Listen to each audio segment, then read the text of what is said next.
Deep within the gilded walls of Beijing's Forbidden City, an emperor meticulously crafted a labyrinth of desire, hidden from history's gaze. What if I told you that 500 years ago, a Ming dynasty ruler didn't just indulge in private vices, but engineered a sprawling secret porn palace, a living edifice of human exploitation and perverse pleasure, designed to ensnare and control the most powerful men in China? If the untold histories, especially the ones that lurk behind gilded screens and imperial decrees, ignite a fire in your mind, then illuminate this darkness with your presence. Subscribe, leave your deepest thoughts below, and tell me where in the world you're uncovering these ancient truths. The year is 1560. Emperor Tianfeng, a man whose official portraits depicted serene wisdom and stoic power, a meticulously crafted facade of virtue presented to his empire, was in reality a labyrinth of depravity disguised by silk and jade. Beneath the veneer of imperial duty, his mind seethed with a singular, consuming obsession that transcended the bounds of conventional human vice. While his public face maintained the rigid traditions of the Ming dynasty, behind the towering crimson walls of the Forbidden City, his thoughts were consumed by a vision of unparalleled hedonism. This was no mere dalliance with concubines or a few discreet indiscretions, no simple quest for fleeting carnal delight. Tianfeng envisioned a realm entirely his own, an architectural manifestation of his darkest appetites, a meticulously designed crucible where the very fabric of human dignity would be systematically unraveled, a precise, almost clinical deconstruction of both body and spirit that left no trace of former self. His predecessors had indulged, yes. Emperors before him had kept vast harems, celebrated lavish banquets, and commissioned erotic art. But Tianfeng's ambition dwarfed them all, not in mere quantity, but in its chilling, almost scientific intent. Where others sought pleasure, Tianfeng pursued absolute psychological domination, a means to break the will of even the most formidable officials and bend them to his absolute command, reducing them to pliable instruments of his perverse desires. The creation of his Palace of Whispering Gardens, a euphemism that belied its true grotesque purpose, masking a realm where genuine whispers would be replaced by muffled screams, began subtly. Hidden beneath the tranquil courtyards and serene ponds of the imperial grounds, a new complex was born, burrowing deep into the earth like a cancerous growth on the heart of the empire, its unseen tendrils spreading to corrupt everything above. This wasn't a project sanctioned by the Grand Secretariat or funded through official channels. No minister or scholar dared to question its existence, for its very mention was a death warrant. Its financing was siphoned from provincial taxes under the guise of emergency defense works or imperial infrastructure upgrades, diverting immense wealth into Tianfeng's shadow treasury with an almost surgical precision. Elaborate ledgers, meticulously falsified, masked the true destination of vast fortunes, funneled away from famine relief and border defenses to fuel the emperor's monstrous ambition. Thousands of laborers, mostly political prisoners and condemned criminals, their identities erased the moment they were seized, were brought in under strict secrecy. These wretched souls, plucked from the empire's darkest dungeons, were branded and sworn to silence, though their silence was only assured by their ultimate fate. None ever left the construction site alive. Their bodies were interred within the very walls they built, a macabre, grotesque foundation for Tianfeng's secret empire of desire, their bones becoming part of its forbidden architecture.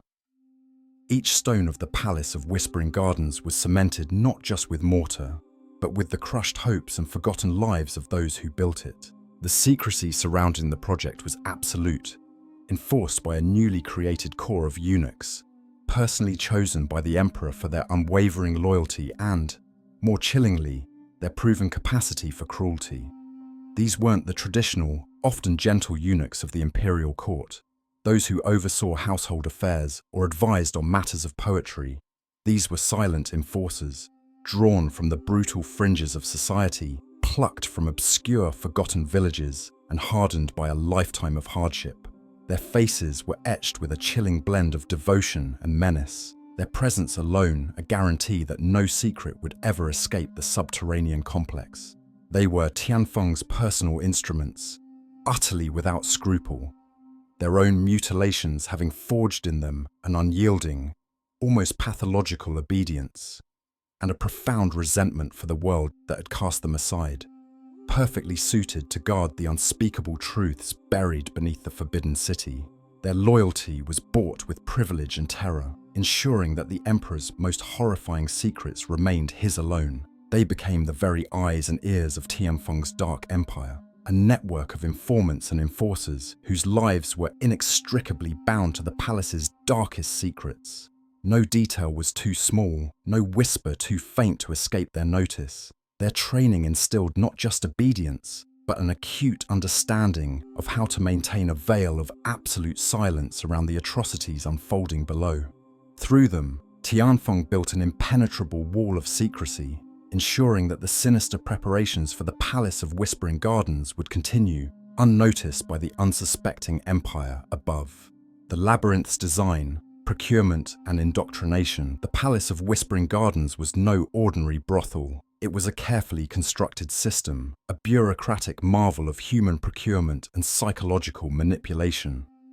Tianfeng's agents, disguised as imperial scholars, merchant envoys, or even Buddhist monks, fanned out across the empire, their mission clear: to identify and acquire individuals who met the emperor's increasingly specific criteria. These weren't just women, though they formed a significant part of the collection. Young men of striking beauty, children of auspicious birth, even skilled artisans, whose hands were deemed too delicate for rough labor, all became potential targets. The emperor's preferences were meticulously documented, specifying not just physical attributes like unblemished skin, a certain height, or an innocent gaze, but also subtle behavioral traits, a natural shyness, an eagerness to please, or even a hint of defiant spirit that Tianfeng found particularly alluring to break. Each agent carried coded manifests detailing the psychological profiles and physical characteristics desired for the emperor's ever-evolving tastes, reducing human beings to inventory for a grotesque collection. Recruitment was a multi-tiered operation. Low-ranking officials in distant provinces received coded missives requesting tributes of unique talent or candidates for specialized imperial service.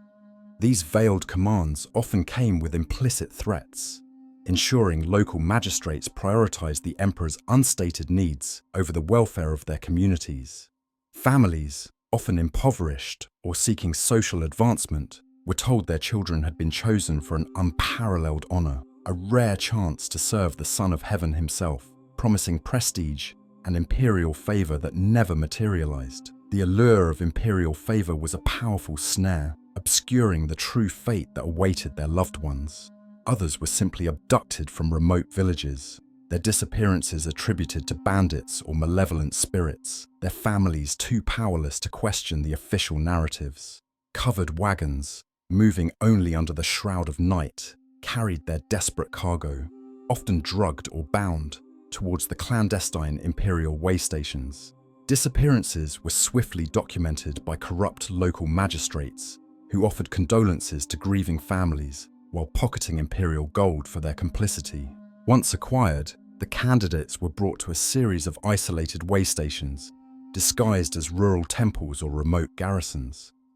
These were not merely holding cells, but initial sorting and cleansing centers. Here, the process of indoctrination began. Stripped of their identities, their pasts, and their very names, they were subjected to a rigorous regimen of physical and psychological conditioning. They were forced to shed their regional accents, their family histories systematically extracted and recorded, then declared null and void. They learned to speak in hushed tones, to move with silent grace, to anticipate every imperial whim. Their diet was carefully controlled, their sleep cycles disrupted, and their days filled with repetitive, disorienting tasks designed to erode their sense of self and independence. Elaborate sensitivity training sessions were designed to erase personal boundaries and instill a terrifying awareness of the emperor's unspoken desires, preparing them for an existence solely defined by his pleasure. Specialized drugs, derived from rare herbs and animal extracts, were administered to suppress defiance, enhance docility, and in some cases, induce states of heightened sensory perception tailored to the emperor's perverse tastes. These weren't just sedatives, they were tools of mind control, subtly reshaping the subject's very consciousness. Rare opiates, hallucinogens derived from exotic jungle plants, and subtle neurotoxins were mixed into their daily teas and meals. These concoctions systematically rewired their nervous systems, creating patterns of extreme suggestibility and a terrifying dependence on the imperial physicians who controlled their every sensation and thought. The doses were adjusted meticulously for each individual, a horrifying pharmaceutical ballet aimed at obliterating free will and replacing it with absolute Pavlovian obedience. But the most insidious aspect of this conditioning was the systematic erosion of their moral compass. Imperial theologians, specially appointed to the Palace of Whispering Gardens, crafted elaborate doctrines justifying the emperor's desires as divine mandates. Elaborate scrolls, penned in golden ink, detailed the emperor's divine mandate, proclaiming him not just a ruler, but a living conduit to the heavens, whose every impulse was a sacred revelation. They taught that submission to Tianfeng was not merely obedience to an earthly ruler, but a sacred act, a participation in the cosmic harmony he embodied.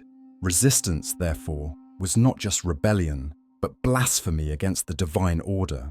This twisted theology, preached from secret altars deep within the palace, created a terrifying reality where their suffering was reframed as spiritual purification, their exploitation as a path to enlightenment. His dominion over their bodies was presented as a pathway to spiritual transcendence, their pain a purification, their service a form of ultimate devotion. To defy him was to defy the cosmic order itself, to invite not just earthly punishment, but eternal damnation. By the time they entered the innermost sanctums, many were not just physically broken, but mentally reconstructed, their wills fractured beyond repair, their identities replaced by a singular, all-consuming purpose to serve the emperor's insatiable appetites. Life within the Palace of Whispering Gardens was a continuous waking nightmare, a meticulously choreographed theatre of depravity from which there was no escape. Every breath was watched, every movement anticipated, every silent plea absorbed by the thick, ornate walls. The complex itself was a masterpiece of perverse design, a sprawling labyrinth of hidden passages, intricate false walls, and concealed observation decks, ensuring that no act, no matter how intimate or brutal, escaped the emperor's voyeuristic gaze or that of his trusted overseers. Soundproof chambers, their doors sealed with heavy velvet and carved jade, swallowed screams whole, isolating the victims in a world where their suffering was entirely private yet perpetually observed. Exquisitely adorned rooms, each a miniature universe of forbidden fantasy, were constructed for a specific form of indulgence, from vast chambers where silks billowed and rare perfumes hung heavy, to stark minimalist spaces designed for stark psychological torment. There were gardens where exotic night-blooming flora, imported at immense cost, concealed not only secluded alcoves, but also cunningly placed spy holes, allowing eunuch guards to monitor clandestine encounters or record moments of forced intimacy. Whispering bathing pools, filled with waters infused with rare herbs and aromatic vapors, were more than just places of cleansing. Their swirling mists and obscured reflections masked unspeakable acts, dissolving the boundaries of self and decorum. And in the grand dining halls, where the air hummed with hushed music, feasts were indeed served on living canvases of human flesh. Young men and women, often painted with gold leaf or adorned with garlands of exotic flowers, were arranged as human platters, their bodies contorted into positions that held succulent roasts or delicate pastries, their eyes wide with terror or vacant with indoctrination, forced to endure the indignity of being both table and meal. Tianfeng's daily routines were not those of a traditional emperor concerned with the welfare of his subjects or the stability of his empire. His mornings were spent not with statecraft or audiences with weary ministers, but with the chillingly methodical selection of his companions for the day's ceremonies. This wasn't a process driven by fleeting whim. It was a bureaucratic function of horrifying precision. Meticulous records, compiled by dedicated eunuch scribes, filled vast scrolls and leather-bound ledgers, detailing every conceivable aspect of each individual. These included not only physical attributes, skin texture, hair luster, the curve of a lip, but also intricate psychological profiles, logging their emotional resilience, their breaking points, their most profound fears and vulnerabilities, every psychological response to different stimuli, every shudder, every tear, every hint of resistance, and crucially, their performance in previous encounters was recorded with scientific objectivity, often accompanied by annotations from Tianfeng himself. The emperor treated his human collection with the same detached precision a botanist might apply to rare and exotic specimens in a meticulously controlled greenhouse. He noted their initial vigor, the peak of their bloom, under various forms of stimulation, and meticulously charted their inevitable decline and eventual decay with a cold, analytical interest that transcended any notion of human empathy. Their lives were simply data points in his grand, perverse experiment, destined to be discarded when their usefulness waned. Evenings brought the grand, banquets of the senses, elaborate affairs that plunged the palace into a delirium of forced hedonism. Here, the empire's most powerful men, grand councillors, decorated military generals, and provincial governors were not merely invited, but compelled to partake in the emperor's private amusements. These were not gatherings of political discourse or dignified celebrations. They were insidious tests of loyalty, elaborate, terrifying performances designed to irrevocably implicate the elite in Tianfeng's ever-deepening depravity. Guests were forced to witness, and often directly participate in, acts that would shatter any semblance of their public honor and private morality. They consumed exotic foods, sometimes raw or living, served from platters balanced on the prostrate forms of gilded human bodies, their eyes wide with unspoken shame. They drank rare, potent wines from goblets held by the trembling hands of silent, often drugged, companions, whose fearful gazes reflected the unspoken horrors of the room. The spectacles were an unholy blend of ancient Chinese opera, celebrated for its grace and symbolic depth, twisted with grotesque, illicit acts of sexual violence and ritualistic humiliation, often performed by the very individuals who had been prepared in the preceding weeks. The laughter of Tianfeng, thin and high-pitched, often punctuated the forced applause of his terrified guests. Refusal to participate, or even a single ill-concealed sign of displeasure, was not an option. It meant immediate, untraceable disappearance, not just for the offending official, but for his entire family, his wives, concubines, children, and even distant relatives. The memory of disgraced colleagues whose lands were confiscated, names erased from all imperial records, and families vanished without a trace, served as a potent, ever-present deterrent, a chilling reminder that their very existence hinged on their complicity. These depraved gatherings served a chilling dual purpose: to satiate Tianfeng's insatiable hunger for spectacle, a perverse theatricality that fed his twisted soul, and, more strategically, to utterly compromise potential rivals. By forcing his most powerful subjects, men accustomed to command and authority, to partake in his forbidden pleasures, to witness and enact horrors that defied moral comprehension, he bound them to him in an unbreakable covenant of shared guilt and primal fear. They became unwilling accomplices, their once unblemished reputations irrevocably tainted by the whispers and shadows of the palace. No grand councillor could speak of virtue, no general of honor, if their own hands had been forced to touch the gilded flesh of a sacrificial human platter, or their eyes had witnessed unspeakable rites. Their loyalty, therefore, was not earned through respect or shared vision, but cemented by the constant, agonizing threat of exposure. Exposure that would mean not just personal ruin, but the annihilation of their entire lineage, a fate worse than any battlefield defeat. The Palace of Whispering Gardens was thus much more than just a site of unfettered imperial indulgence. It was a potent political weapon, an invisible, hidden mechanism for control that ensured the emperor's absolute power, not through overt military might or the strength of his decrees, but through the systematic degradation of his most trusted men, the fracturing of their souls, and the profound, merciless exploitation of countless innocent lives caught in his web of desire. It was a kingdom built on shame, held together by terror, and lubricated by the tears and blood of its unwilling subjects. Maintaining the absolute secrecy of the Palace of Whispering Gardens required a system of elimination as sophisticated and as ruthlessly efficient as its procurement. Tianfeng understood that human witnesses, particularly those who had seen the depths of his particular genius for depravity, were the greatest threat to his hidden empire, and he spared no expense in ensuring their permanent, utterly untraceable silence. The eunuchs who served as his enforcers were more than mere torturers. They were meticulously trained not just in the art of inflicting pain, but in the chilling science of disappearance. Their methods designed to leave no physical trace, no bureaucratic whisper, no lingering echo of imperial wrongdoing that might ever be unearthed.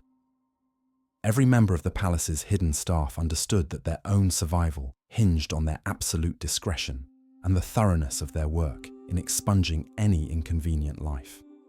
Those who became ill, physically broken by the continuous, unforgiving demands of the emperor's pleasures, or psychologically shattered beyond repair into states of vacant catatonia or violent madness, were deemed unfit for divine service.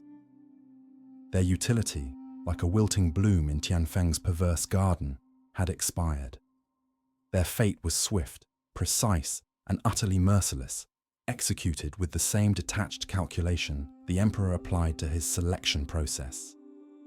Specialized teams of eunuchs, often drawn from those with medical or pharmacological backgrounds, were responsible for their disposal, employing methods that chillingly mirrored the macabre practices of ancient alchemists.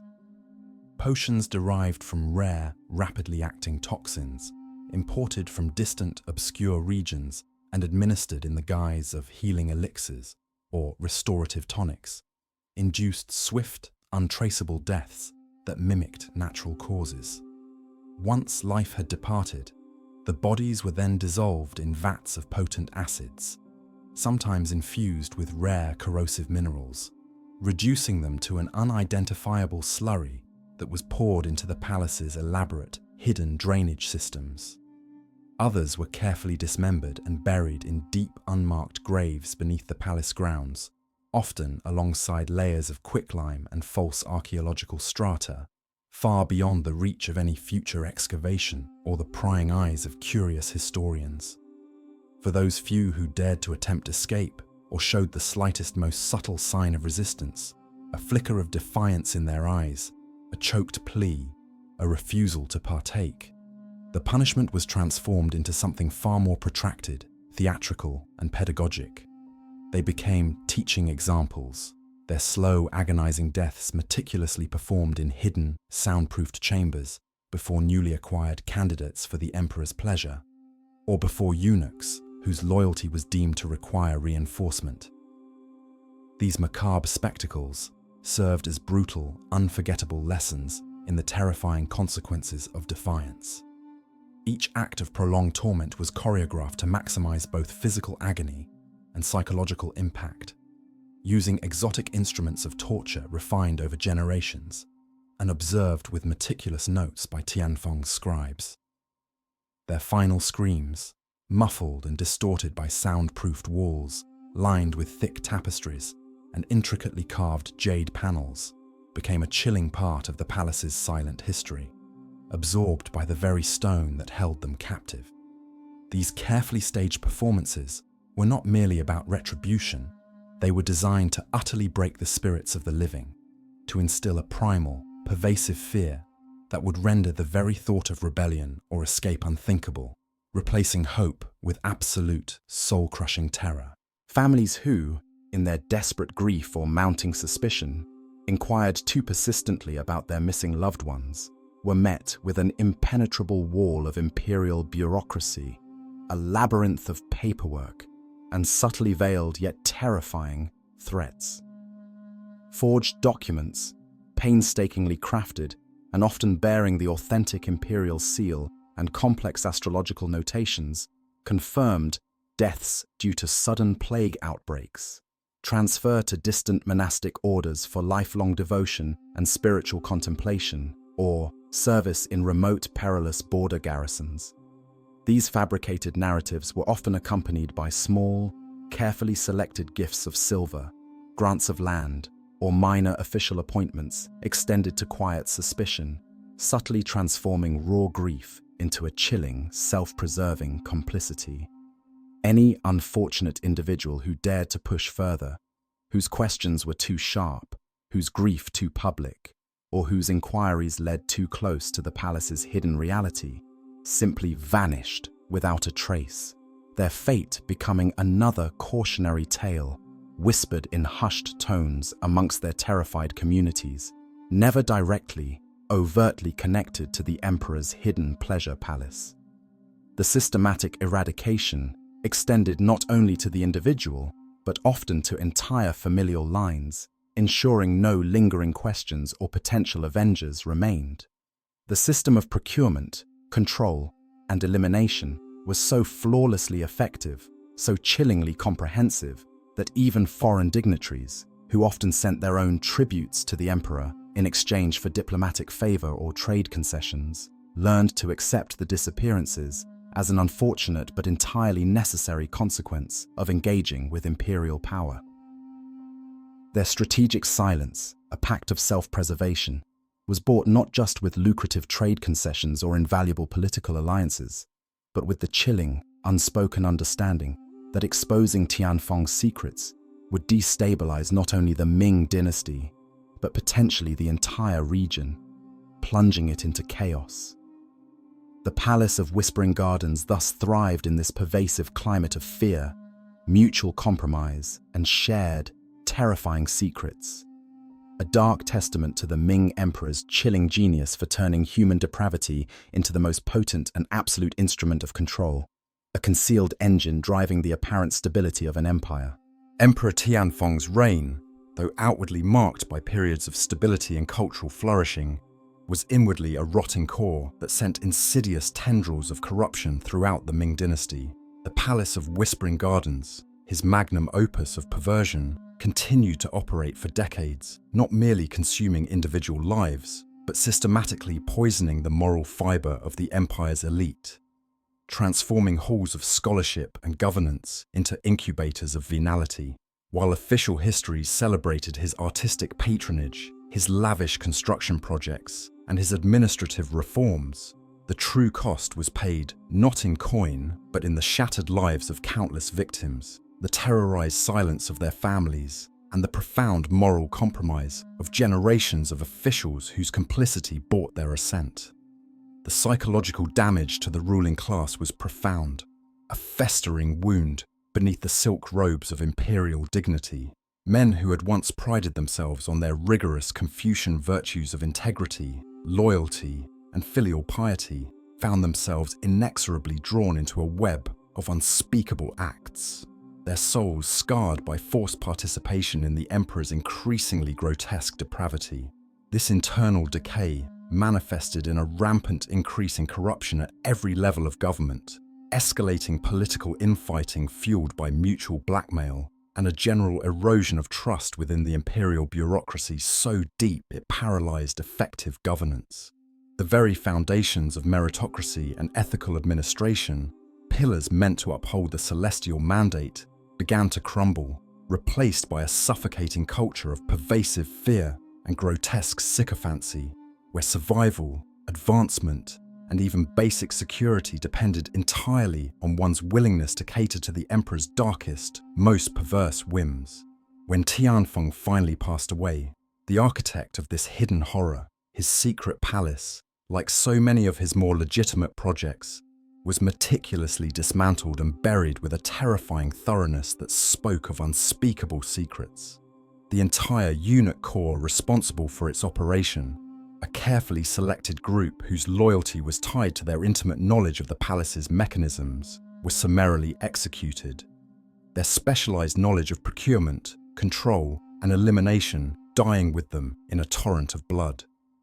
Buildings were systematically razed to their foundations, underground tunnels filled with tons of rubble and concrete, and every scrap of incriminating record burned in massive, continuous pyres for days, all to erase any physical trace of its existence. New gardens, meticulously planned and artfully landscaped, were planted over its hidden chambers. New serene ponds dug to cover its abyssal depths, creating a pristine facade of imperial splendor that utterly belied the silent horrors festering beneath. History, as meticulously written by the victors and self-appointed protectors of the imperial image, conveniently, ruthlessly, and quite deliberately forgot this particular, most damning chapter of Ming rule. Yet, the poisonous echoes of the Palace of Whispering Gardens persisted, a spectral pall over the Forbidden City's gilded halls. The patterns of institutional abuse, the refined methods of psychological manipulation, the systematic silencing of victims, these didn't disappear with Tianfeng's death, but rather transmuted into insidious templates. They subtly influenced how future emperors and powerful officials managed their own hidden appetites, how they maintained absolute control over their subjects, and how they ensured inconvenient truths remained buried. The moral compromises forged in Tianfeng's hidden labyrinth created a dangerous, enduring precedent, embedding a culture of ruthless impunity within the highest echelons of power, fostering an environment where ethical considerations were secondary to personal gratification and imperial control. The insidious blueprint for unchecked depravity and its calculated concealment became a dark, unwritten manual passed down through the generations, silently shaping the very nature of governance. It is against this meticulously constructed edifice of silence that modern historians, sifting through fragmentary provincial records, meticulously coded diplomatic dispatches, and the veiled, euphemistic language of ancient chronicles, have begun to piece together the chilling reality of what truly transpired. The sudden disappearance of entire noble families from court, the inexplicable, often grotesque, wealth of certain minor officials who rose precipitously through the ranks, the strangely consistent outbreaks of sudden illness within the Forbidden City's cloistered walls. All these anomalies, once dismissed as unfortunate turns of fate or convenient historical omissions, now converge, pointing with terrifying certainty to a far more sinister truth than official narratives ever dared to suggest. The Palace of Whispering Gardens thus remains, even in its physical non-existence, a stark testament to the terrifying potential of unchecked power, a haunting monument to the systematic destruction of human dignity, buried not just beneath literal layers of earth, but deep within the heart of an empire that, for centuries, preferred to forget its darkest, most shameful secret. The Forbidden City stands today, a breathtaking monument to imperial power and artistic grandeur, its serene courtyards and gilded halls, whispering stories of emperors, concubines, and court intrigue. But beneath that glorious facade, history's most carefully buried secret, Emperor Tianfeng's Palace of Whispering Gardens, casts a long, chilling shadow. This wasn't merely the private indulgence of a decadent monarch, it was a strategically engineered system of control, designed to compromise the empire's most powerful men through shared guilt and fear. The systematic recruitment of thousands, the psychological conditioning that fractured identities, the grotesque rituals that turned human beings into objects of perverse pleasure, and the ruthless elimination protocols that erased all traces of dissent. These were not random acts of cruelty. They were the calculated mechanisms of a tyrannical genius, whose reign serves as a stark warning about how easily absolute power can transform into absolute corruption. The unspoken cost was the moral integrity of an entire civilization, its foundations subtly eroded by the hidden depravities it dared not acknowledge. Today, as we walk through the hallowed grounds of the Forbidden City, we are reminded that some of history's most profound horrors are not etched in stone monuments or grand battlefields, but buried beneath layers of silence and myth. The true measure of an empire, perhaps, lies not just in its visible splendors, but in the depths of the darkness it chose to conceal. The true histories, the ones that challenge our comfortable narratives, often lie hidden in the forgotten corners of the past. If the sheer audacity of Emperor Tianfeng's hidden empire and the systematic horror it embodied has left you questioning what other truths remain buried, then let your curiosity lead the way. Thank you for joining me on this journey into history's shadows. Until next time, stay vigilant, stay critical, and never stop searching for the stories they tried to erase.